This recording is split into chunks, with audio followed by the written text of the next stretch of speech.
शेतकरी मित्रांनो नमस्कार. शेतकरी मित्रांनो, आज आलो आहे आपण एक द्राक्षाच्या बागेमध्ये. इथं द्राक्षाची बाग आहे आणि ही बाग आपण बघूया आणि शेतकऱ्याला पण आपण भेटू की कशा पद्धतीने ही बाग फुललेली आहे. आणि शेतकरी आपल्यासोबत आहे. आपण शेतकऱ्याचं मनोगत घेणार आहोत आणि डिटेल तुम्हाला कळेल की मला सांगायचं तात्पर्यच की केमिकलनं जे काही आज प्रॉब्लेम वाढायला लागले आहे, झाडाचं आयुष्य कमी व्हायला लागलं आहे, तर खरंच जर सेंद्रिय वापरलं तर झाडाचं आयुष्य वाढते का, उत्पादनामध्ये क्वालिटी येते का, ह्या सगळ्या गोष्टीचं समाधान आज तुम्हाला या व्हिडिओमध्ये मिळणार आहे. तर ते सगळं मी तुम्हाला शेतकऱ्यासोबत चर्चा करू आपण. चला भेटू. सर नमस्कार. नमस्कार सर. अच्छा, आपला बाग आहे हा द्राक्षाचा हां सर. आणि खूपच सुंदर हा बाग दिसत आहे. हां सर. मी आता एक अंगूर खाऊन पण बघितले. आता थोडं 20 दिवस अजून बाकी आहे असं मला सांगितलं गेलं, तरी त्याची गोडी जी आहे ते खूपच सुंदर आहे. काय रहस्य आहे सर या बागेचं, तुम्हाला तुमच्याकडून जाणून घ्यायचं आहे आपल्या शेतकरी मित्रांना. तर काय रहस्य आहे, तुम्ही कशा पद्धतीने ही बाग मेंटेन केलेली आहे? नाही सर, आम्ही 6 वर्षापासून मी ग्रीन लाईफच्या प्रोडक्टचं वापरायला चालू केले.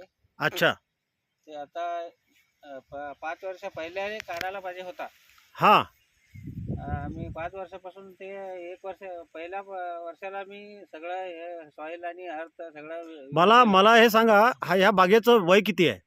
वय 21 वर्ष आहे सर. 21 वर्षाचं या बागेचं वय आहे आणि हा तुमचा जो भाग आहे पूर्ण द्राक्षाचा आहे. हां सर. तर याचं आयुष्य सरासरी केमिकलवर जर आपण केला प्लॉट तर किती वर्ष राहते सर?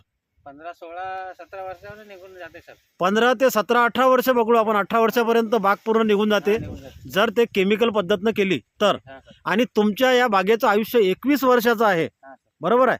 आणि 21 वर्षाच्या या वयामध्येही बूढ़ा जवान हो गया उस तरीके का ये मेरे को दिख रहा है ना. आणि काय वाटते अजून हे बाग बघून मला असं वाटतंय की आणखी किती वर्ष चालू शकते ही बाग? अजून 4-5 वर्ष आरामशीर क्या बात है. हां सर. 4-5 वर्ष आणखी, म्हणजे 21 आणि 5 26 वर्ष. हां सर. 17-18 वर्षामध्ये बाग संपून जाते आणि ही बाग जवळपास 26 वर्षापर्यंत चालणार. म्हणजे एक 7 वर्षाचं आयुष्य जे वाढलेलं आहे, जवळपास 30% आयुष्य वाढलं आहे. तर या 30% आयुष्य वाढण्याचं कारण काय आहे? ते आम्ही ऑर्गॅनिक करता तुम्ही सर. का? कोण्या कंपनीचं ऑर्गॅनिक वापरलं सर? ग्रीन लाईफ कृषी कोल्हापूर. ग्रीन लाईफ कृषीटेक कोल्हापूर या कंपनीचं तुम्ही ऑर्गॅनिक वापरलं आहे. आणि हे जे ऑर्गॅनिक तुम्ही वापरलं, कशा पद्धतीनं वापरलं, म्हणजे फवारणीमध्ये, ड्रिंचिंगमध्ये कसं काय केलंय? सगळं पहिला चटणी अगोदर ड्रिपला सोडतोय सर. अच्छा, छाटणी करण्याच्या आधी तुम्ही ड्रीपमधून सोडताय, म्हणजे सॉईल अर्थ सोडताय. ठीक आहे. जे काही प्रॉडक्ट तुम्ही देता तर त्याचं ट्रीटमेंट तुम्हाला माहीत आहे. माझा विचारायचा एकच उद्देश आहे की याला तुम्ही जे काही ग्रीन लाईफचे प्रॉडक्ट देऊन राहिले, तर हे कुठं, म्हणजे ड्रिंचिंगमध्ये देता की फवारणीमध्ये देता? ड्रिपमध्ये घेते सर. ड्रिंचिंगमध्ये म्हणजे जमिनीमध्ये देता. हां सर. तर जमिनीमध्ये तुम्ही आणखी रासायनिक खतं वगैरे काय देता? काही बी दिलं नाही सर. 5 वर्षापासून काय एक दाण पण क्या बात आहे. हां सर. रासायनिक खताचा द्राक्षाच्या बागेला 5 वर्षापासून एकही दाणा नाही आहे जमिनीमध्ये.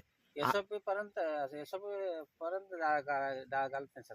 SOP पण याला तुम्ही देत नाही आहे. हां सर. आश्चर्य आहे सर, आश्चर्य आहे. हां. कारण बिना रासायनिकचं द्राक्ष येतच नाही असं म्हणतात. हां सर. कृष्णा सर, बरोबर आहे की चुकीचं आहे? हो सर, बरोबर आहे. तुम्ही आता भरपूर बागा करता हो है ना, तर रासायनिकशिवाय येत नाही. पण या बागेला फक्त खालून ग्रीन लाईफ ट्रीटमेंट आहे, रासायनिकचा दाना नाही. वर बी स्प्रे करतोय सर. वर पण स्प्रे आहे, पण थोडं केमिकल एक 25-30% तुम्ही यूज करता फक्त, बरोबर आहे. हां सर. तर खूपच छान सर. खूपच मला बरं वाटलं की एक ऑर्गॅनिककडे एक शेतकरी वळले आहे आणि सेंद्रिय वापरून या बागेचं आयुष्य वाढलं आहे. ज्या पद्धतीनं माणसानं जर ऑर्गॅनिक त्याला खायला मिळालं त्याचं आयुष्य वाढते, त्या पद्धतीनं या बागेला ऑर्गॅनिक खायला मिळालं, ज्यामुळे माती पण इतकी खूपच सुंदर झालेली आहे. बघा, मी माती बघतोय, एक असं नरम सॉफ्टपणा मातीमध्ये आलेला आहे. खूपच सुंदर भुसभुशीत. बघा, आता हे भुसभुशीत माती आहे, भुसभुशीत. कारण याला रासायनिक आहेच नाही 5-6 वर्षापासून, त्याच्यामुळे खूपच सुंदर अशी बाग आहे. विठ्ठल सर, मी आता आपण चर्चा केली आहे ग्रीन लाईफ प्रॉडक्ट विषयीची की ऑर्गॅनिकमुळं याचं आयुष्य वाढलेलं आहे. तर मला हा प्रश्न विचारायचा आहे, की बरेच लोक म्हणतात की सेंद्रिय जर वापरलं तर रिझल्ट येत नाही किंवा एक वर्ष येतात बाकी वर्षी येत नाही. तर आपल्याला इथं जाणून घ्यायचं आहे, शेतकऱ्यालाच एक माहितीच्या माध्यमातून सांगायचं आहे की हे प्रॉडक्ट तुम्ही 5 वर्षापासून वापरता. हां सर. 5 वर्षाच्या आधीचा तुमचा खर्च आणि आजचा खर्च, या खर्चामध्ये किती डिफरन्स आला आहे? खर्चामध्ये 50,000 कमी झाला आता. पहिल्याचे अच्छा, जास्त होतं, 2,00,000 पर्यंत होतं. जेव्हा तुम्ही 5 वर्षाच्या आधी सुरुवात केली हां. त्यावेळेसचा तुमचा बागेचा 1 एकराचा खर्च किती होता? 1 एकराला 60,000-70,000 खर्च होते. 60-70 हजार रुपये हां. खर्च होता हां. ग्रीन लाईफचा. हां सर. ग्रीन लाईफचा एका एकराला 60 ते 70 हजाराचे प्रॉडक्ट हे वापरत होते. पण वापरता वापरता आजची परिस्थिती अशी आहे, ते म्हणतात जसं तुम्ही ऑर्गॅनिक या मातीमध्ये गेलं तर ही माती बनत राहते आणि माती बनल्यानंतर ऑलरेडी सगळं काही जमिनीमध्ये आहे ते उचलून द्यायचं काम आपले प्रॉडक्ट करतात आणि जमीन तशी बनवते. तर खर्च पण कमी कमी होत जातो. जसं जसं तुम्ही रासायनिक वापरता तसं तसं त्याचं प्रमाण वाढत जावं लागते, दरवर्षी वाढते. पण ग्रीन लाईफ वापरल्यामुळं, सेंद्रिय वापरल्यामुळं तर सेंद्रिय प्रॉडक्टचा पण खर्च कमी झाला, रासायनिकचा पण खर्च कमी झाला. आजची स्थिती जी आहे की तुमच्या या 3 एकर बागेला हां सर. टोटल खर्च किती आहे? 1,50,000 पर्यंत झाला आहे. दोन्ही मिळून. दोन्ही मिळून हां रे. हे नवीन 1.5 एकर. बघा. हे 1.5 एकर आहे. हां हां हां, म्हणजे 1.5 लाखामध्ये. 1.5 लाखामध्ये अच्छा, खर्चामध्ये आम्ही 1.5 लाखाच्या खर्चामध्ये 3 एकराची बाग तुम्ही केली, हां सर. बरोबर आहे? हां. खूपच आश्चर्यकारक गोष्ट आहे. तसा सरासरी खर्च बाकी एरियामध्ये 3,00,000 वर येते सर. 3 लाखाच्या म्हणजे एकरी 1 लाखाच्या वर येते हां खर्च. सर. आणि तुमचा 50 म्हणजे 50% खर्चामध्ये ही बाग तयार झाली आहे, ज्याच्यामध्ये 50% ऑर्गॅनिक आहे, 50% केमिकल वरून फक्त फवारणी करतात. म्हणजे जर आपण ग्रीन लाईफचा वापर केला तर 100% आपली जमीन बनणार आणि याच्यामध्ये तुमचा खर्च पण हळूहळू कमी होत जाणार, मालाची क्वालिटी येणार आणि त्याचं आयुष्य पण वाढणार. विठ्ठल सर, हां सर. तुम्ही हे ट्रीटमेंट ग्रीन लाईफची करत आहात 5-6 वर्षापासून, हां. तर तुम्ही समाधानी आहात?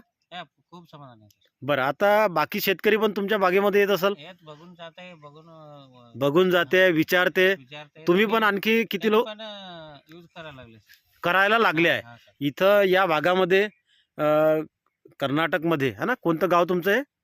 तिकोटा तालुका, विजापूर डिस्ट्रिक्ट. विजापूर डिस्ट्रिक्टमध्ये तिकोटा तालुका आहे आणि इथं बरेच लोक आता इथं सुरुवात त्यांनी केलेली आहे, ग्रीन लाईफचे प्रॉडक्ट वापरत आहे.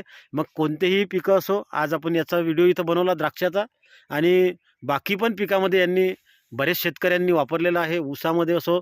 तर अशा प्रकारचं आपल्याला जमीन चांगली करायची आहे, आपल्याला आपली जमीन टिकवायची आहे, झाडाचं आयुष्य टिकवायचं आहे. तर यासाठी सेंद्रियचा वापर खूप आवश्यक आहे. तर आपण सर्वांना माझी विनंती आहे, तर एक थोडी सुरुवात करून बघा. खरंच जर माती वाचल तरच शेतकरी वाचल आणि मातीला वाचवण्यासाठी सेंद्रियशिवाय पर्याय नाही. सगळ्यांना हे माहीत आहे. तर एक चांगले प्रॉडक्ट ग्रीन लाईफचे ब्रँड प्रॉडक्ट, ज्याच्यामुळं तुमची फसवणूक होणार नाही, तुम्हाला योग्य रेटमध्ये आणि योग्य रिझल्टचे प्रॉडक्ट तुम्हाला मिळणार.